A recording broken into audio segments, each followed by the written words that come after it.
ಭಾಷೆಯ ಸೊಗಡನ್ನು ನಾಟಕದಲ್ಲಿ ಯೂಸ್ ಆಗಿದೆ, ಸಾಹಿತ್ಯದಲ್ಲಿ ಯೂಸ್ ಆಗಿದೆ, ಸಿನಿಮಾದಲ್ಲಿ ಅಷ್ಟು ನಾವು ಇದು ಮಾಡಲಿಲ್ಲ. ರಾಜ್ಕುಮಾರ್ ಅವರು ನೋಡಿ ತಮ್ಮ ಚಾಮರಾಜನಗರದ ಭಾಷೆಯನ್ನು ಇಷ್ಟು ಚೆನ್ನಾಗಿ ಮಾತಾಡ್ತಾರೆ. ನೀವು ಕಾಳಿದಾಸದಲ್ಲಿ ಮಾಡಿದಂಥ ರೋಲ್ ಇರ್ಬೋದು. ನಿಮ್ಗೇನಾರು ಅವ್ರ ಬಗ್ಗೆ ಕೆಟ್ಟದ್ದು ಅನಿಸಿದಾಗ ಅದನ್ನು ಹೇಳುವ ರೀತಿ ತಪ್ಪಾಗಿದ್ದರೆ ಅದನ್ನು ಹೇಳುವ ರೀತಿನ ಯೋಚನೆ ಮಾಡಿ ಬಳಸಬೇಕಾಗುತ್ತೆ. ಆಮೇಲೆ ನನಗಂತೆ ಸರ್ಕಾರ ಅದಕ್ಕೊಂದು ಕಾನೂನು ತರಬೇಕು. ಇಲ್ಲಾಂದರೆ ಹೆಣ್ಮಕ್ಳನ್ನ ಸುಮ್ಮನೆ ಏನೇನೋ ಅಂದುಬಿಡ್ತಾರೆ, ಇಲ್ಲ ಯಾರೋ ಏನೋ ಮಾಡಿರ್ತಾನೆ, ಆಯ್ತು ಅವ್ನು ಮಾಡಿದ್ದಾನೆ ಹಾಗಂತೇಳಿ ಅದಕ್ಕೆ ಏನೇನೇನೋ ಪದಗಳನ್ನು ಬರೆಯೋದಿದೆಯಲ್ಲ, ಅದು ಬಹಳ ತಪ್ಪು ಸರ್. ಅದು ತುಂಬ ನೋವು ಮಾಡುತ್ತೆ ಎಲ್ಲರಿಗೂ. ದೈವದ ಬಗ್ಗೆ ನಾನು ಕೇಳಿರೋ ಹಾಗೆ ಇಡೀ ಮಂಗಳೂರಿನಲ್ಲಿ ನಿಜವಾಗ್ಲೂ ಹೇಳ್ತೀನಿ, ಆ ಒಂದು ನಾನು ಹೇಳಿದ್ದು ಅದನ್ನೇ, ಮಂಗಳೂರಿನಲ್ಲಿ ಅದನ್ನು ಉಳಿಸ್ಕೊಂಡಿದ್ದಾರೆ ಒಳಗೆ.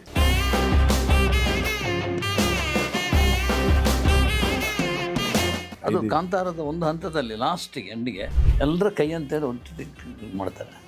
ಎಲ್ಲ ಜೊತೆಗಿರಿ ಎಲ್ಲ ಚೆನ್ನಾಗಿರಿ ಅಂತೇಳಿ ಅದು ಬೀಭತ್ಸವಾಗಿಯೇ ಇರ್ತದೆ. ಸಾವಿರ ದೈವದ ಮನ ಸಂಪ್ರೀತ ಬೇಡುತ್ತ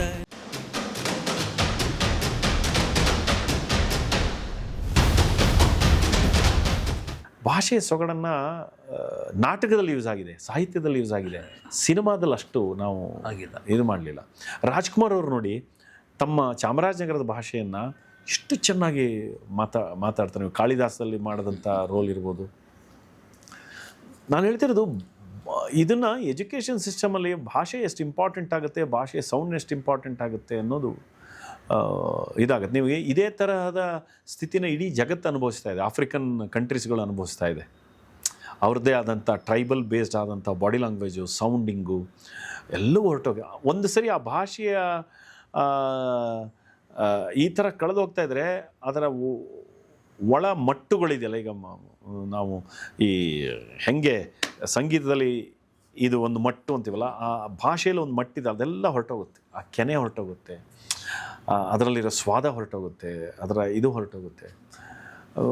ಅದು ಹೋಗ್ತಾ ಇದೆ. ಅಂದರೆ ಅದನ್ನೇ ಹೇಳೋದು ನಾನು, ಪ್ರಾಂತ್ಯಕ್ಕೆ ತಕ್ಕ ಹಾಗೆ ಭಾಷೆಯನ್ನು, ಪ್ರಾಂತ್ಯಕ್ಕೆ ತಕ್ಕಾದಂಥ ಎಜುಕೇಷನ್ನ ಸೃಷ್ಟಿ ಮಾಡಿದರೂ ಕೂಡ ಅದು ಬಹಳ ಒಳ್ಳೆಯದು. ನಮ್ಮಲ್ಲಿ ಇವತ್ತು ಈಗ ನಾನು ಅದೇ ಇಂಡಸ್ಟ್ರಿಯಲ್ಲಿದ್ದೀನಿ, ಈವೆಂಟ್ ಇಂಡಸ್ಟ್ರಿಯಲ್ಲಿದ್ದೀನಿ. ನನಗೆಲ್ಲೋ ನಾನು ಯೂಶಲಿ ಅದನ್ನು ಯೂಸ್ ಮಾಡೋದಕ್ಕೆ ವಿರೋಧ ಮಾಡ್ತೀನಿ, ಬಟ್ ಕ್ಲೈಂಟ್ಗಳು ಒಪ್ಪಲ್ಲ ಕೆಲವರು. ನಮ್ಮ ಯಕ್ಷಗಾನವನ್ನು ತಂದು ನಾವು ಯಾವುದೋ ಮದುವೆನೋ ಅಥವಾ ಯಾರೋ ಮಿನಿಸ್ಟ್ರು ಬರ್ತಾರೆ ಅಂದರೆ ಅವ್ರು ಅದ್ರ ಮುಂದೆ ಕುಣ್ಕೊಂಡು ಬರ್ತಾರೆ. ಅಂದರೆ ನಮ್ಮ ಜನಪದ ಕಲಾವಿದರು ಅಂದ ತಕ್ಷಣ ಅಲ್ಲಿಗೆ ತಂದು ನಿಲ್ಲಿಸ್ಬಿಡೋದು. ಎಂಥ ಕಲೆ ಅದು, ಡೊಳ್ಳು, ಕಹಳೆ, ಕೊನೆಗೋದು ಆಡಂಬರದ ಒಂದು ಪ್ಲ್ಯಾಟ್ಫಾರ್ಮ್ ಮೇಲೆ ಅಂತಹ ಕಲಾವಿದರು, ಎಂತೆಂಥ ಕಲಾವಿದರು ಸರ್. ಈಗ ಬಿಡಿ, ಈಗ ಸುಮ್ಮನೆ ಬೇಸಿಕ್ ನಿಮಗೆ ಯಕ್ಷಗಾನದ ಗೊತ್ತಿದ್ರೆ ನಿಮಗೆ ಬಣ್ಣ ಹಾಕ್ತಾರೆ, ನೀವು ಹೋಗಿ ನಿಂತ್ಕೋತೀರ. ಅಷ್ಟೇ ಅಲ್ವಾ, ಪಂಜುರುಳಿ. ನಾನು ನಿಮಗೊಂದು ಪ್ರಶ್ನೆ ಕೇಳ್ತೀನಿ. ನೀವು ಭೂತಕೋಲವನ್ನೆಲ್ಲ ನೋಡಿದಿರಿ. ಹೌದು. ಯಾವುದಾದ್ರೂ ಭೂತ ಇನ್ನೊಬ್ಬನ್ನ ಸಾಯಿಸು ಅಂತ ಹೇಳುತ್ತಾ? ಇಲ್ಲ, ಇದು ನನಗೆ ಗೊತ್ತಿಲ್ಲ.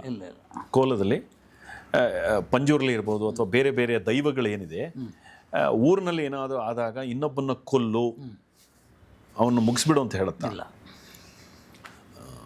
ಅದಕ್ಕೆ ಯಾಕೆಂದರೆ ದೈವದ ಬಗ್ಗೆ ನಾನು ಕೇಳಿರೋ ಹಾಗೆ ಇಡೀ ಮಂಗಳೂರಿನಲ್ಲಿ ನಿಜವಾಗ್ಲೂ ಹೇಳ್ತೀನಿ, ಆ ಒಂದು ನಾನು ಹೇಳಿದ್ದು ಅದನ್ನೇ, ಮಂಗಳೂರಿನಲ್ಲಿ ಅದನ್ನು ಉಳಿಸ್ಕೊಂಡಿದ್ದಾರೆ ಒಳಗೆ.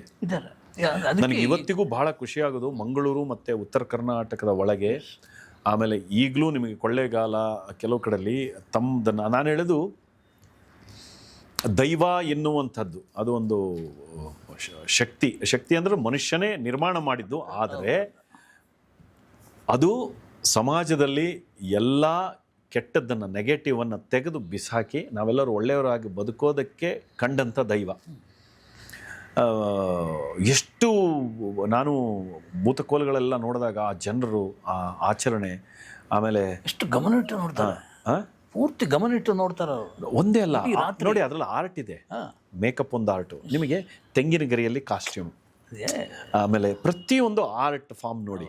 ಆಮೇಲೆ ಎಲ್ಲವೂ ಫ್ರೆಶ್ಶು, ಹೂ ಫ್ರೆಶ್ಶು, ಪ್ರತಿಯೊಂದು ಫ್ರೆಶ್ ಆಗಿರುತ್ತೆ, ಭಾವ ಫ್ರೆಶ್ಶು. ಮನುಷ್ಯ ಬರಬೇಕಾದ್ರೆ ಬಂದು ಸ್ನಾನ ಮಾಡಿ ಫ್ರೆಶ್ ಆಗಿ ಬಂದು ಕೂತು ನೋಡೋದು ಫ್ರೆಶ್ಶು. ಎಲ್ಲವೂ ಶುಭ್ರವಾಗಿ ಜಗತ್ತನ್ನು ನೋಡ್ತಾ ಆ ದೈವದ ನಿರ್ಣಯಗಳನ್ನು ಕೇಳ್ತಾ ಇರಬೇಕಾದ್ರೆ ಎಷ್ಟು ಖುಷಿಯಾಗುತ್ತೆ ಅಂದರೆ, ನಂಗೆ ನಿಜವಾಗ್ಲೂ ಹೇಳ್ತೀನಿ, ಮಂಗಳೂರಿನ ಆಳ ಇದೆಯಲ್ಲ, ಇವತ್ತು ಮಂಗಳೂರಿನ ಬಿಸ್ನೆಸ್ ಇರ್ಬೋದು, ಇದಿರ್ಬೋದು. ಮಂಗಳೂರನ್ನ ನೋಡಿದಾಗಲೇ ನನಗೆ ಅನಿಸೋದು, ಭಾಳ ಖುಷಿ ಅನಿಸೋದು, ಅವರು ತಮ್ಮನ್ನು ತಾವು ಒಪ್ಪಿಸ್ಕೊಂಡಿದ್ದಿದೆಯಲ್ಲ, ತಮ್ಮ ಸಂಸ್ಕೃತಿಗೆ, ತಮ್ಮ ಇದಕ್ಕೆ. ಅಲ್ಲೂ ಕಡಿಮೆ ಆಗ್ತಿರ್ಬೋದು, ಗೊತ್ತಿಲ್ಲ. ಆದರೆ ನಾನು ನೋಡಿದಾಗೆಲ್ಲ ಆ ಆಚರಣೆಯಲ್ಲಿ ಆ ಜನ, ನಿಮ್ಮ ತುಳುವಿನ ನಾಡಿನಲ್ಲಿರುವಂತಹ ಇದು ನನಗೆ ಇನ್ನೂ ಚೆನ್ನಾಗಿ ನೆನಪಿರ್ತಕ್ಕಂಥದ್ದು. ತುಳುವಿನಲ್ಲಿ ಮೈಮ್ ರಮೇಶ್ ಅಂತ ನಮ್ಮ ರಂಗಾಯಣದಲ್ಲಿದ್ದ, ಹೌದು, ಪರಿಚಯ ಇದೆ ನಿಮಗೆ. ಅವರ ಅಜ್ಜಿ, ಅವರು ನಿಮಗೆ ಹಿಂದೆಲ್ಲ ನಿಮಗೆ ಅವರೆಲ್ಲ ಕಳ್ಳೆಲ್ಲ ಕುಡಿಯೋರು. ಅವರು ನಮಗೆ, ನಾನು ರಂಗಾಯಣ ರಘು ಎಲ್ಲ ರಜಾ ಇದ್ದಾಗ, ನಮ್ಮ 1 ತಿಂಗಳು ರಜಾ ಇರೋದು, ಆಗ ನಾವು ಅವ್ರ ಊರಿಗೆಲ್ಲ ಹೋಗ್ತಿದ್ವಿ. ಸಮುದ್ರ ಬೆಂಗ್ರೆಗೆ ಹೋಗ್ತಿದ್ವಿ. ಆಮೇಲೆ ಇವಂದು ನಮ್ಮ ಕೈಕಂಬ, ಇವಂದು ನಿಮ್ಮಲ್ಲಿ 2 ಕೈಕಂಬ ಇದೆ. ಅದರಲ್ಲಿ ಇನ್ನೊಂದು ಕೈಕಂಬ ಊರು, ಹಳ್ಳಿ, ಅಲ್ಲಿ ಅವ್ರ ಅಜ್ಜಿ ಇರೋರು. ಎಂಥ ಅಜ್ಜಿ! ಅವ್ರಿಗೆ ಕನ್ನಡ ಬರ್ತಿರಲಿಲ್ಲ. ತುಂಬ ಜನ ಅಲ್ಲಿ ಕನ್ನಡ ಮಾತಾಡ್ತಿರಲಿಲ್ಲ, ತುಂಬ ಇಂಟೀರಿಯರ್. ಅವರು ತುಳುನೇ ಬೇರೆ ಥರ. ಅದು ಅವರು ನಾವು ಹೋದಾಗೆಲ್ಲ ಕಳ್ಳು ಬೇಕಾ ಅಂತ ನಮಗೆ ಕೇಳಿದವರು. ಕಳ್ಳು ಕಳ್ಳು ಕಳ್ಳು ಕಳ್ಳು ನಿಮ್ಗೆ ಹುಳಿ ಕುಡಿದ್ರೆ ಮಜಾ ಇರ್ತದೆ. ಸೂರ್ಯ ಅಂದರೆ ಬೆಳಕಿನಲ್ಲಿ ತುಂಬ ಬಿಸಿಯಾದ ಹಬೆ ಇದ್ದಾಗ ಕುಡಿದಾಗ ಕಳ್ಳು ನಿಮಗೆ ಮಜಾ ಕೊಡ್ತದೆ. ನಿಮಗೆ ಹಾಗೆ ಬೆಳಗ್ಗೆ ಎದ್ದ ತಕ್ಷಣ ಸೂರ್ಯ ಹುಟ್ಟು ಕ್ಷಣದಲ್ಲಿ ಕುಡಿದ್ರೆ ನಿಮಗೆ ಒಳ್ಳೇದಾಗ್ತದೆ ಆರೋಗ್ಯಕ್ಕೆ ಅಂತ ಈ ಥರದ್ದೆಲ್ಲ ಏನೇನು ಹೇಳೋರು. ಅವರು ಎಲ್ಲೋ ಕೂತ್ಕೊಂಡು ಪಾಡ್ದ್ರು, ರಾವು ಕೋರು ರಾವಿರೇನು ಕೇನು ಜಲೆ ಸೊಂಟು ಕಬ್ಬಟ್ಟು ಕಟ್ಟು ಕಟ್ಟರೇನು ಕೇಳು ಜಲೆ ರಾವು ಕೋರು ರಾವಿರೇನೇಗೇನು ಜಲೆ ಪುಂಡು ಕಬ್ಬಟ್ಟು. ನನಗೆ ಇಷ್ಟು ಮಜಾ ಅನಿಸಿತ್ತು ಅಂತ ಅವರೆಲ್ಲ. ಆಮೇಲೆ ಚ್ವಾಯಿ ಚೊಟಾರ್ ಅಂಥೇಳಿ ನಿಮ್ಮಲ್ಲಿ ಬಿತ್ತೆ ಮಾಡೋದು, ಆ ಕೂಗೋದು, ಅದೆಲ್ಲ ಅಲ್ಲಿದ್ದಾಗೆಲ್ಲ ಅದೇ ಅನ್ಸೋದು. ನೋಡಿ, ಆ ಬಿತ್ತನೆ ಮಾಡ್ಬೇಕಾದ್ರು ಅಷ್ಟೇ ಹಾಡು ಹೇಳ್ಕೊಂಬತ್ತು, ಚೈ ಚೊಟ್ಟಾರ್ ಅಂತೇನೋ ಅಂದ್ಕೊಳ್ಳೋರು, ಇದಲ್ಲವನೇ ಓ ಅಯ್ಯೋ ಅಂತ ಕೂತ್ಕೊಂಡು ಹಾಡು, ಅದೊಂಥರ ರಿದಮಲ್ಲಿ ಮಾಡ್ತಾ ಇರೋದು. ಇದು ಆಚರಣೆ ಅನ್ನೋದಕ್ಕಿಂತ ನಾನು ಹೇಳೋದು, ಇದು ಪರಿಸರದ ಜೊತೆಗಿನ ಒಂದು ಸಂಬಂಧ. ನನಗೆ ಆ ಜಾಗದ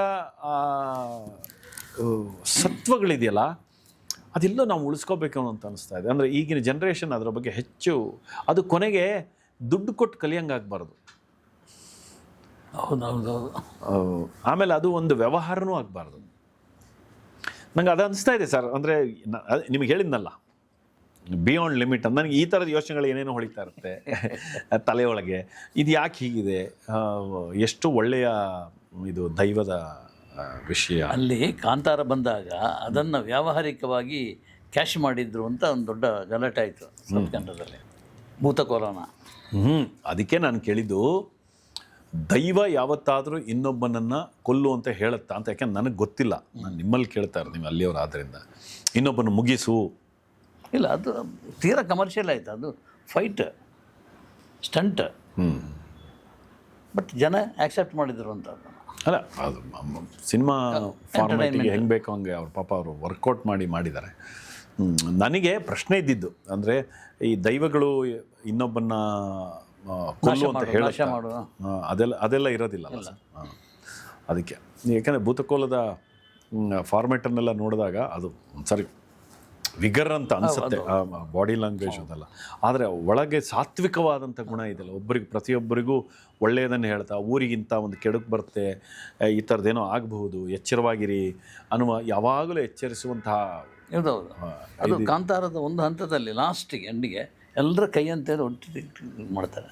ನೀವೆಲ್ಲ ಜೊತೆ ಜೊತೆಗಿರಿ, ಎಲ್ಲ ಚೆನ್ನಾಗಿರಿ ಅಂತೇಳಿ. ಅದು ಬೀಭತ್ಸವಾಗಿಯೇ ಇರ್ತದೆ ನೋಡಲಿಕ್ಕೆ. ಬಟ್ ಅಲ್ಲಿ ಒಂದು ಇದಿದೆ, ಮೃದುತ್ವ ಇದೆ. ನನಗೆ ಅದೇ ಹೇಳಿದ್ದು ನಾನು, ಇದು ಭಾಷೆನೇ ಅಂತ. ಅಂದರೆ ನಿಮಗೆ ಲಿಪಿಯಲ್ಲಿ ಇರುವಂತಹ ಮಾತನಾಡುವುದೊಂದೇ ಅಲ್ಲ, ನಮ್ಮ ದೇಶದ, ನಮ್ಮ ಪ್ರಾಂತ್ಯದ ಬಾಡಿ ಲ್ಯಾಂಗ್ವೇಜ್ ಇದೆಯಲ್ಲ, ಅದು ಒಂದು ಭಾಷೆ. ಅದು ಕಳೆದೋಗ್ತಾ ಇದೆ ನಮಗೆ. ನಾವೆಲ್ಲ ಒಂಥರ ಮೊನೋಟನಸ್ ಆಗಿಬಿಡ್ತಾ ಇದ್ದೀವ ಅಂತ. ಸೇಮ್ ಈ ಬೆಂಗಳೂರಂಥ, ಆಮೇಲೆ ಬರ್ತಾ ಬರ್ತಾ ಬರ್ತಾ ಮೊನೋಟನ್ಸು ಸೇಮ್. ಈಗ ನನಗೆ ಈಗಲೂ ತುಂಬ ಚೆನ್ನಾಗಿ, ಈಗ ನಮ್ಮ ಸಾಗರದ ಕಡೆ ಎಲ್ಲ ಹೋಗ್ಬಿಟ್ರೆ ಫುಲ್ ಎಡಕೋಡು ಎಂಟಾಗ್ತದೆ ಹೇಳಿದ್ರೆ, ಅದ್ರ ಮಟ್ಟನೆ ಬೇಡ ನಾವು ಮಾಡೋಣ. ಅದು ಅರುಣ ಅಂದರೆ ಆಮೇಲೆ ಅವ್ರಿಗೆಲ್ಲ ಗಟ್ಟಿ ಮುಟ್ಟು ಹಲ್ಲೆಲ್ಲ. ಈಗ ನಮ್ಮ ತಾಯಿಗೆ 87 ವರ್ಷ, ಹಲ್ಲೆ ಕೀಳ್ಸಿಲ್ಲ ಅವರು. ಯಾವುದು ಮೊನ್ನೆ ಏನೋ ದವಡೆ ಕೀಳ್ಸಿರ್ಬೇಕು, ಎಲ್ಲಡಕ್ಕೆ ಹಾಕಿ ಅವ್ರು ನಕ್ಕಿದ್ರೆ ಹಲ್ಲೇ ಕಾಣಿಸಲ್ಲ, ಬಟ್ ಹಲ್ಲಿದೆ. ಆದರೆ ಅಷ್ಟೇ ಎಲ್ಲಡಿಕೆ ಹಾಕಿ ಅಷ್ಟು ಒಂಥರ ಬ್ರೌನಿಶ್ ಬ್ಲ್ಯಾಕಿಶ್ ಆಗಿದ್ದು ಗಟ್ಟಿಯಾಗಿ ಕೂತ್ಕೊಂಡ್ಬಿಟ್ಟಿದೆ ಅದು ಒಳ್ಳೆ. ಆ ಬಾಡಿ ಲ್ಯಾಂಗ್ವೇಜ್ಗಳು, ಆಮೇಲೆ ಭಾಷೆಯ ಇದು ಈ ಸರ್ ನಂಗೆ ಅದು ಏನೋ ಗೊತ್ತಿಲ್ಲ ನನಗೆ. ತುಂಬ ಇದರೆಲ್ಲ ಯೋಚನೆ ಮಾಡ್ತಾರೆ. ಎಜುಕೇಷನ್ ಸಿಸ್ಟಮ್ಮು ಜೊತೆಯಲ್ಲಿ ಭಾಷೆ ಹೆಂಗೆ ರೂಟಲ್ಲಿ ಕಳೆದು ಹೋಗ್ತಾ ಇದೆಯೋ ಅದು ಎಜುಕೇಷನ್ ಸಿಸ್ಟಮ್ ಮೇಲೆ ಹೆಂಗೆ ಬೀಳುತ್ತೆ ನೋಡಿ. ನಾವು ಕನ್ನಡ ಸಾಹಿತ್ಯ ಸಮ್ಮೇಳನ ಮಾಡ್ತೀವಿ ಸರ್, ಎಲ್ಲಿ ಮಕ್ಕಳ ಸಾಹಿತ್ಯದ ಮೇಲೆ ಬೀಳ್ತಾ ಇದೆ. ಈಗ ಎಷ್ಟೋ ಒಂದು 36 crores ಏನೋ ಸರ್ಕಾರ ಖರ್ಚು ಮಾಡುತ್ತೆ. ಈ 36 crores ಖರ್ಚು ಮಾಡಿದ್ರೆ ಅದರಲ್ಲಿ ಈಗ ನಾನು ಈವೆಂಟೆಲ್ಲ ಮಾಡ್ತಿರ್ತೀವಲ್ಲ ನೋಡ್ತೀವಿ, ನಿಮಗೆ ಈ ಜರ್ಮನ್ ಟೆಂಟು ಹಾಕ್ಲಿಕ್ಕಾಗಲಿ ಅದಕ್ಕೊಂದು ಅಮೌಂಟ್ ಹೋಗುತ್ತೆ, ಒಂದು 5 crores to 6 crores ಹೋಗುತ್ತೆ. ಅದಾದಮೇಲೆ ಊಟಕ್ಕೊಂದು 3-3.25 ಕೋಟಿ ಮೇಲೆ ಹೋಗುತ್ತೆ. ಅದಾದಮೇಲೆ ನಿಮಗೆ ಬೇರೆದೇನು ಅದಕ್ಕೆ ಬೇಕಾದಂತಹ ಡೆಕೋರೇಷನು, ಲೈಟಿಂಗು, 3 days ರೂಮ್ಸು ಬರೋದು ಎಲ್ಲ ಹೋಗಿರುತ್ತೆ ಸರ್. ಬಟ್ ಇಷ್ಟು ಹಣ ಯಾಕೆ ಗೌರ್ಮೆಂಟ್ ಸ್ಕೂಲ್ ಮೇಲೆ ಇನ್ವೆಸ್ಟ್ ಮಾಡ್ಬೋದು? ಸಾಹಿತ್ಯ ನೀವು ಓದಬೇಕು ಅಂದರೆ ಈ ಗೌರ್ಮೆಂಟ್ ಸ್ಕೂಲಿಗೆ ಕಟ್ಟೋದಕ್ಕಾಗಲಿ ಇದಕ್ಕಾಗಲಿ ಹಣ ಇದಾಗ್ತಿದೆ.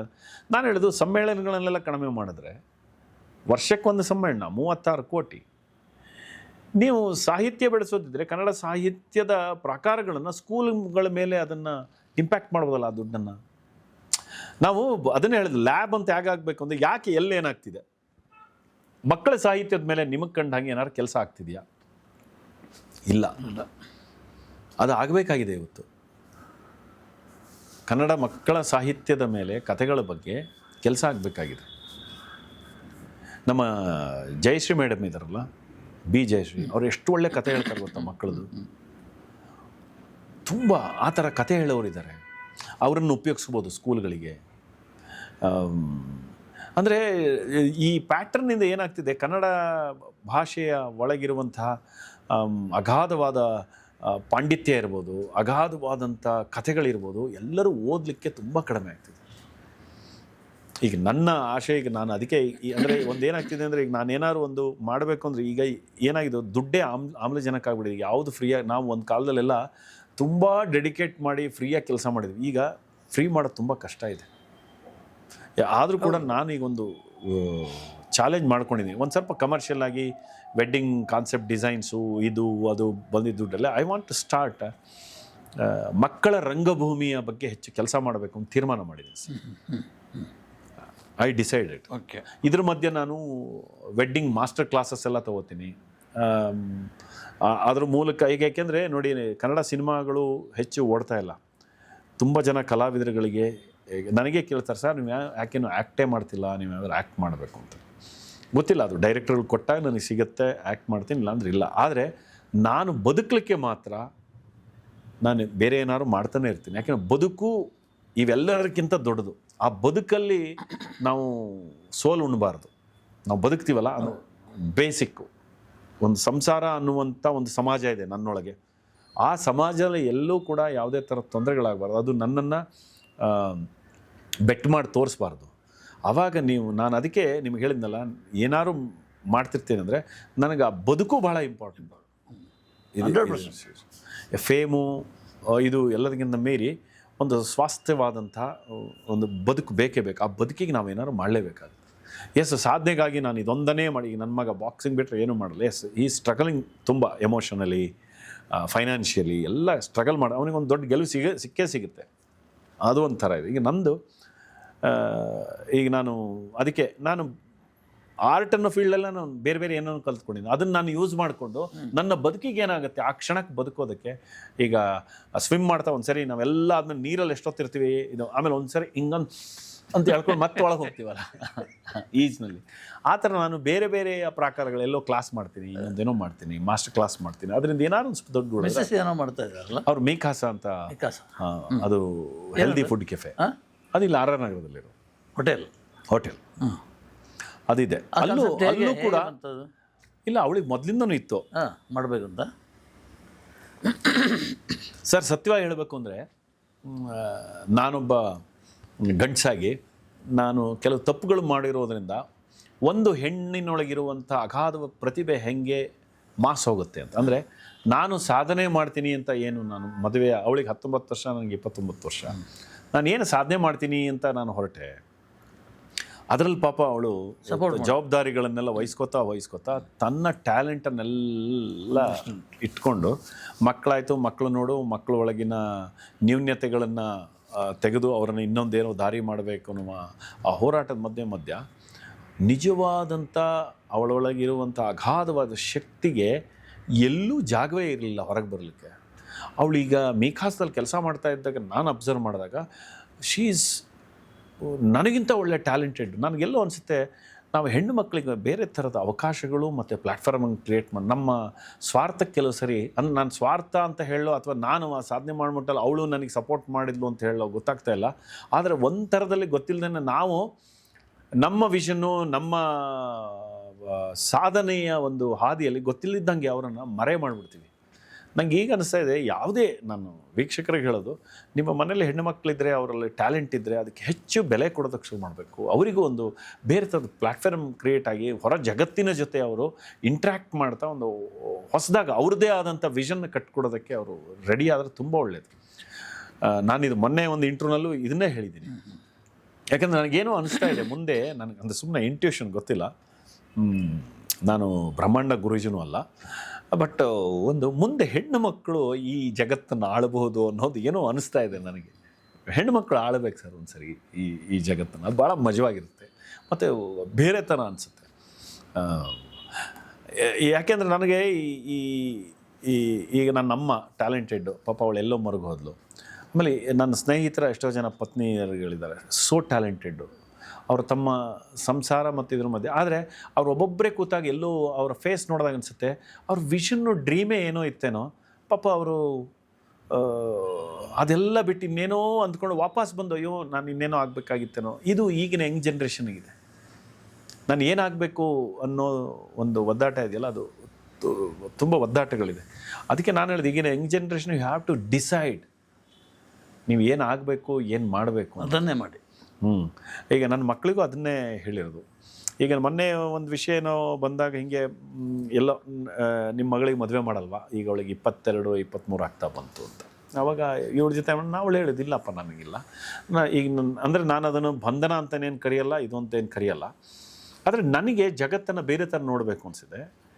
ನನಗೊಂದು 30-35 ವರ್ಷದ ತನಕ ನಾನು ಬೇರೆ ಬೇರೆ ಆಯಾಮಗಳನ್ನು ನಾನು ನೋಡಿ ಕಲಿತು ನಾನು ಬೇರೆ ಥರ ಇದು ನನ್ನ ವಿಷನ್ ಅಪ್ಪ. ನಾನು ಬೇರೆಯವರು ಹೀಗಿರಬೇಕು ಅಂತ ಹೇಳಲ್ಲ, ನನಗೆ ಹಂಗೆ ಅನ್ನಿಸ್ತಾ ಇದೆ ನಾನು ಏನೇನೋ ಮಾಡಬೇಕು. ಈಗ ನಾನು ಮದುವೆ ಆಗಿ ಇದ್ದ ತಕ್ಷಣ ಅದು ಒಂದು ಕಮಿಟ್ಮೆಂಟೇ ಒಂದು.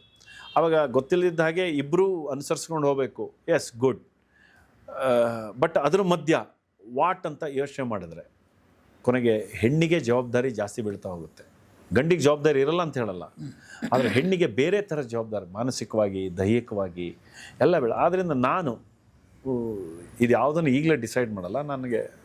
ನನಗೆ ಯಾವಾಗ ಅನಿಸುತ್ತೆ ಆವಾಗ ಯೋಚನೆ ಮಾಡ್ತೀನಿ. ನಾನು I want to explore theatre ಅಥವಾ ನನಗೆ ನನ್ನೊಳಗೆ ಏನಿದೆ ಅದನ್ನು ಎಕ್ಸ್ಪ್ಲೋರ್ ಮಾಡಬೇಕು. ಮ್ಯೂಸಿಕ್ಕು ಓದಬೇಕು, ಆಮೇಲೆ ನಾನು ತಿರುಗಾಡಬೇಕು, ದೇಶ ನೋಡಬೇಕು, ಕೋಶ ಓದಬೇಕು ಅಂತಲ್ಲ, ಹಾಗೆ ದೇಶ ಎಲ್ಲ ತಿರುಗಬೇಕು, ಊರೂರು ಹೋಗ್ಬೇಕು. ಈಗೆಲ್ಲ ವರ್ಕ್ಶಾಪಲ್ಲಿದ್ದಾಳೆ, ಇನ್ನೊಂದು ಯಾವುದೋ ವರ್ಕ್ಶಾಪಿಗೆ ಅಟೆಂಡ್ ಆಗ್ತಾಳೆ. ಹಾಗೆ ಯೋಚನೆ ಎಲ್ಲ ಮೊದಲು ಇತ್ತು ಅವರಿಗೆ. ಅವಳಿಗೆ ಚಿಕ್ಕನಿಂದ ಅಂದರೆ SLC ಮುಗಿದ ತಕ್ಷಣ ಶುರು ಮಾಡ್ಕೊಂಡ್ಬಿಟ್ಟಿದ್ಲು ಅವಳು. ಅದು ಒಂದು ನಮ್ಮನೆ ಇನ್ಕ್ಲೂಡಿಂಗ್ ಕಾಸ್ಟ್ಯೂಮ್, ಅವರು ಡಿಸೈನ್ ಏನು ಮಾಡ್ತಾರೋ ಅದು ಪೂರ್ತಿ ಬದಲಾಗ್ಬಿಟ್ಟಿದೆ. ಹೇರ್ ಸ್ಟೈಲ್ ಆಗಿರಲಿ, ಮಾತಾಡೋ ರೀತಿ. ನನ್ನ ಹೆಂಡ್ತಿಯ ನನ್ನ ಹೆಂಡ್ತಿ ಹೌದು, ಅವಳು ಹೇಳಿದ್ದು ನಾನು ಈ ಥರ ಅವಳಿಗೆ ಉದ್ದ ಕೂದಲು ಇಲ್ಲಿವರೆಗಿಂತ ಕೂದಲು ಕಟ್ ಮಾಡ್ಕೊಂಡು ನಾನು ಇನ್ನೊಂದು ಥರ ನೋಡೋಣ ನನ್ನನ್ನು ಸರ್ ಇಲ್ಲ. ಕೆಲವು ಸರಿ ನಾನು ಹೇಳೋದು ಸರ್ ತುಂಬ. ಆಮೇಲೆ ಇನ್ನೊಬ್ಬರ ಬಟ್ಟೆ, ಇನ್ನೊಬ್ಬರ ದೇಹ, ಇನ್ನೊಬ್ಬರು ನಡೆಯುವ ಅಂದರೆ ಪಾಸಿಟಿವ್ ಆಗಿ ನಡೀತಾ ಇದ್ದಾಗ ಅದ್ರ ಬಗ್ಗೆ ನಾವು ಮಾತಾಡಬಾರ್ದು. ಯಾಕೆಂದರೆ ಅವ್ರ ವಿಷನ್ ಅದು. ಈಗ ಸೋಷಿಯಲ್ ಮೀಡಿಯಾದಲ್ಲಿ ಕೆಲವು ಸರಿ ನಾವು ಸುಮ್ಮನೆ ಕೆಲವು ಪದಗಳನ್ನು ಉಪಯೋಗಿಸಿ ಒಬ್ಬರನ್ನು ಬೈದು ಬಿಡ್ತೀವಿ. ಅದು ನನ್ನ ಪ್ರಕಾರ ಬಹಳ ತಪ್ಪು. ನಾವು ಆಮೇಲೆ ಈ ಪ್ರಜಾಪ್ರಭುತ್ವದಲ್ಲಿ ನಾನು ಇನ್ಸ್ಟಾಗ್ರಾಮಲ್ಲಿ ಏನೇನೇ ಅಕಸ್ಮಾತ್ ಕೆಲವರು ಹುಚ್ಚಾಟಗಳನ್ನು ಮಾಡಿದರೂ ಕೂಡ ಅದನ್ನು ಬಳಸುವ ಪದದ ಮೂಲಕ ಅವ್ರಿಗೆ ಏನಾದ್ರು ಹೇಳಬೇಕಷ್ಟು ಅವ್ರಿಗೆ ನೋವಾಗುವ ಹಾಗೆ ಅವರನ್ನು ತುಂಬ ಕೆಳಮಟ್ಟದಲ್ಲಿ ಯೋಚನೆ ಮಾಡಿ ಮಾತಾಡೋದು ಬಹಳ ತಪ್ಪು. ಆ್ಯಕ್ಚುಲಿ ಪ್ರಜಾಪ್ರಭುತ್ವದಲ್ಲಿ ನಿಮಗೆ ವಾಕ್ ಸ್ವಾತಂತ್ರ್ಯ ಇದೆ ಅಂತ ಹೇಳಿದರೆ ಅಂಬೇಡ್ಕರ್ ಅವ್ರು ಹೇಳಿರೋದು, ನಿನ್ನ ವಾಕ್ ಸ್ವಾತಂತ್ರ್ಯ ಅದು ಬಹಳ ಸತ್ಯವಾಗಿರಬೇಕು, ಪಾಸಿಟಿವ್ ಆಗಿರಬೇಕು. ಅದು ಪ್ರಜಾಪ್ರಭುತ್ವ. ನನಗೆ ವಾಕ್ ಸ್ವಾತಂತ್ರ್ಯ ಇದೆ ಅಂಥೇಳಿ ನಾನು ಬಾಯಿಗೆ ಬಂದಂಗೆ ಇನ್ನೊಬ್ರಿಗೆ ಮಾತಾಡ್ತಿದ್ದೀನಿ ಅನ್ನೋದು ಪ್ರಜಾಪ್ರಭುತ್ವ ಅಲ್ಲ. ಅದು ಈಗ ಸುಮ್ಮನೆ ಒಂದು ಏನೋ ಒಂದು ಯಾರೋ ಹೆಣ್ಣುಮಗಳಿರ್ಬೋದು, ಅಥವಾ ನಾನೇ ಇರ್ಬೋದು, ಇನ್ನೊಬ್ರು ಇರ್ಬೋದು, ನಿಮಗೇನಾರು ಅವ್ರ ಬಗ್ಗೆ ಕೆಟ್ಟದ್ದು ಅನಿಸಿದಾಗ ಅದನ್ನು ಹೇಳುವ ರೀತಿ ತಪ್ಪಾಗಿದ್ದರೆ ಅದನ್ನು ಹೇಳುವ ರೀತಿನ ಬಹಳ ಯೋಚನೆ ಮಾಡಿ ಬಳಸಬೇಕಾಗುತ್ತೆ. ಆಮೇಲೆ ನನಗಂತೆ ಸರ್ಕಾರ ಅದಕ್ಕೊಂದು ಕಾನೂನು ತರಬೇಕು. ಇಲ್ಲಾಂದರೆ ಹೆಣ್ಮಕ್ಳನ್ನ ಸುಮ್ಮನೆ ಏನೇನೋ ಅಂದುಬಿಡ್ತಾರೆ, ಇಲ್ಲ ಯಾರೋ ಏನೋ ಮಾಡಿರ್ತಾನೆ, ಆಯ್ತು ಅವ್ನು ಮಾಡಿದ್ದಾನೆ ಹಾಗಂತೇಳಿ ಅದಕ್ಕೆ ಏನೇನೇನೋ ಪದಗಳನ್ನು ಬರೆಯೋದಿದೆಯಲ್ಲ, ಅದು ಬಹಳ ತಪ್ಪು ಸರ್. ಅದು ತುಂಬ ನೋವು ಮಾಡುತ್ತೆ ಎಲ್ಲರಿಗೂ. ಈಗ ಈ ಕೆಲಸ ನಮ್ಮ ಇದಕ್ಕೂ ಇವನೇನಪ್ಪ ಇವನು ಗಡ್ಡ ಬಿಟ್ಕೊಂಡು ಇವನು ಹ್ಯಾಪ್ಲಾಸಿ ಥರ ಇದ್ದಾನೆ, ಕಟಿಂಗ್ ಮಾಡ್ಸ ಯೋ ಅಂತ ಹಿಂಗೆ ಬರೀತಾರೆ. ಬಟ್ ನಾನು ಅದ್ರ ಬಗ್ಗೆ ಯೋಚನೆ ಮಾಡಲ್ಲ. ನಿಮಗೆ ಗೊತ್ತು ಯಾವ್ಯಾವ ಥರದಲ್ಲಿ ಬರೀತಾರೆ, ನಿಮ್ಮ ಫ್ಯಾಮಿಲಿನೆಲ್ಲ ತಂದುಬಿಡ್ತಾರೆ. ಅದು ಬಹಳ ತಪ್ಪು. ಯಾವುದೇ ಹೆಣ್ಣು ಮಕ್ಕಳಿಗಾಗಲಿ ಗಂಡು ಮಕ್ಕಳಿಗಾಗಲಿ ಯಾರಿಗೂ ಕೂಡ ಆ ಥರದ್ದು ಉಪಯೋಗಿಸಬಾರ್ದು ಅನ್ನೋದು ನನ್ನ ನಿಲುವು. ಜೊತೆಗೆ ಅದಕ್ಕೊಂದು ಕಾನೂನು ತರಬೇಕು. ನೋಡಿ, ನಾವು ಚೈನಾದಲ್ಲಿ ನಿಮಗೆ ಇನ್ಸ್ಟಾಗ್ರಾಮ್ ಇಲ್ಲ, ಕೆಲವು ದೇಶಗಳು ಇನ್ಸ್ಟಾಗ್ರಾಮ್ ಉಪಯೋಗಿಸೋಕ್ಕೆ ಬಿಡಲ್ಲ ನಿಮಗೆ. ಕಾರಣ ಅವರು ಯೋಚನೆ ಮಾಡಿದ್ದಾರೆ, ಅದಕ್ಕೆ ಬೇಕಾದಂಥ ಎಜುಕೇಷನ್ ಪ್ಯಾಟ್ರನ್ನೇ ಇಲ್ಲ. ನೀವು ಏನು ಬೇಡ, ನಮ್ಮ ಇಂಡಸ್ಟ್ರಿಗೆ ಒಂದು ಸ್ಕೂಲ್ ಇಲ್ಲ, ಒಳ್ಳೆ ಸ್ಕೂಲ್ ಇಲ್ಲ. ಎಲ್ಲಿದೆ ತೋರಿಸಿ ನೋಡೋಣ. ನಮ್ಮ ಕರ್ನಾಟಕದಲ್ಲಿ ಒಳ್ಳೆ ಸ್ಕೂಲ್ ತೋರಿಸಿ. ಇವತ್ತುವರೆಗೂ ಸ್ಟುಡಿಯೋ, ನಮ್ಮ ಕಂಠೀರವ ಸ್ಟುಡಿಯೋ ಅದೇ ಸ್ಥಿತಿಯಲ್ಲಿದೆ. ಅಲ್ಲಿ ಏನೇನು ಮಾಡ್ಬೋದು? ಜಯಮಾಲ ಅವ್ರ ಹತ್ರ ಮಾತಾಡ್ತಾ ಇದನ್ನೇ ಹೇಳಿದ್ದೀನಿ, ದಯವಿಟ್ಟು ನೀವು 160 ಎಕರೆನ ಬೇರೆ ಯಾರಿಗೂ ಕೊಡಬಾರ್ದು. ಒಂದು ಸಿನಿಮಾದಲ್ಲಿ ನಂಗೆ ಏನಾದ್ರು ಒಂದು ಸೂಪರ್ ಡೂಪರ್ ಹಿಟ್ ಆಯಿತು ಅನ್ನೋ ನಾಯಕ ಅಂದರೆ ನಂದು 1 ಲಕ್ಷ ರೂಪಾಯಿ ಇರೋದು ನನಗೆ 1 ಕೋಟಿ ಆಗುತ್ತೆ. ಆದರೆ ಒಬ್ಬ ಕಾರ್ಪೆಂಟ್ರಿಗೆ ಒಂದು 10 ಪೈಸೆ ಜಾಸ್ತಿ ಆಗುತ್ತೆ. ಇವತ್ತಿಗೂ ನಮ್ಮ ಕಾರ್ಮಿಕರ ಸಂಘಕ್ಕೆ ಒಂದು ಬಿಲ್ಡಿಂಗ್ ಇಲ್ಲ ನಮಗೆ.